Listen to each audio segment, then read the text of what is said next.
LAMDAM asigi miyamna awangba thakta thamliba Manipur University asing asidi matam-matamgi authority singna maning tauduna leibana Kang Khong Chairaba University ama Oirakle HAINA KANGLEIPAK Students Association ke sena THADORAKPA CHEROL amana HAIRI CHEROL asina HAI University Authority na michang mikhai naiba mawong ama semgat narakpana University asi Kang Khong Chairaba machak ama Oirakle mahai masin tambibada mityeng changbagi mahutta contractual work tana hena pungning changba malakpa amade makoi gi imung manung mari mata thabak hapada hena thawai yaurakpana University gi tungi laiba kadom da lakadoribagi haibase achoubo wahang ama oiduna leide makoi maselgi marakta administrative gap ama leirakpana University asigi thabak thoram singda achoubo khurau thangba ama oire makoi gi oiba soiba thawong kya na ngasisu University asi NIRF ranking da chamagi manung chanba ngamdri hena laibok thibadi hana na ki A grade phanglamba University asi B grade ta haitharakliba sini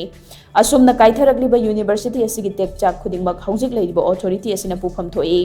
asiguma academic ki oiba hiramda thawai yaubagi mohota contract basis amadi daily wages ta thabak hapna bahona badana hena thawai yauduna leiri kumjali singani tara mapandagi haujik fawbada masing khangdana contract daily wages ta mioi kamarom notification thoktana amadi interview tawdana kanglon gi wangbada hapkhre haiba wafam kaya thorakpadagi loop asina asengba ama khangdoknaba kumjali singani tara mapandagi haujik fawba hapkhiba mioi singi list amma pinaba chahi asigi February mapanda CHEROL ama pisinki adubu ngasi fawba employee gi list piba ngamdana leiri Masagi office ki employee list fawba piba ngamdriba sina takpadi huran lona da mioi kya hapchin khre haibasini hojiksu MAMSC tamnaba session hobadi lairadana entrance test ki result fawba mapung phana lauthokpa ngamdri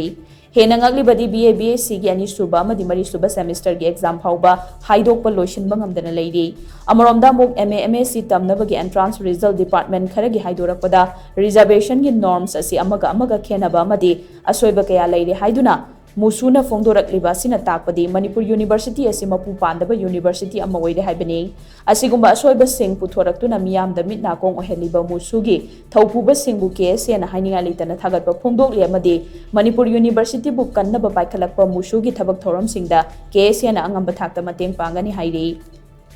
amaromda tonga department singi oza singna department adugi mari lainaba wafam pukhataba Vice Chancellor unaba changba matamda mari leinadaba mioi kya subi sigi mini haiduna phamjinduna leisinbadagi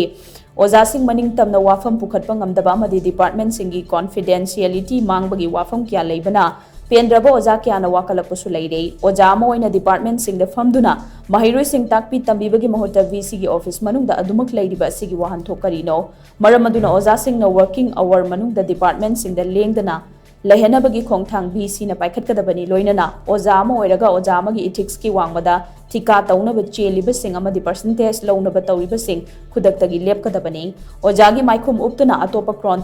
contractor amagi mingda thabak lauduna thabak suraga ojagi sinphambu mangthokpiriba mioi singna tawriba thabak sing adu leptaba tarabadi maming mathaga konana leibak miyamda lauthokpa haubaga loinana chapchaba thabak makhogi mathakta paikhatpa hauragani